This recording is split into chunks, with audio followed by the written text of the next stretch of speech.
আজকের দিনটা আমার কাছে খুবই স্পেশাল। কেন বলছি সেটাই তোমাদেরকে বলবো। এত কম সময়ে তোমরা আমাকে এতটা ভালোবাসা দেবে আমি কখনোই ভাবিনি।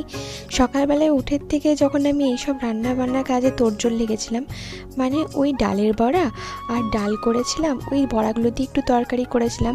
আর অনেকেই বলেছে লোহার কড়াই রান্না করার পরও কেন কালো হয় না, তো বড় ব্লগে তোমরা দেখতে পারো সেটা।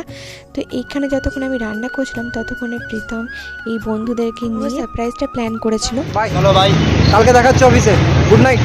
ওই দুই বন্ধু ওর অনেকটাই হেল্প করেছে এই প্ল্যানিংটাতে। তারপরে বাড়িতে এসে যথারীতি কেকটা কাটা হয়।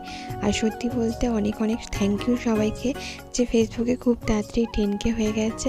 হ্যাঁ, ইউটিউবেও যেন এই দিনটা খুব তাড়াতাড়ি দেখতে হয়।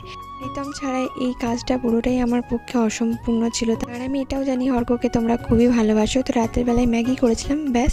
আজ কাল আবার দেখা হবে, আসতে হবে, যাই, টাটা, বাই।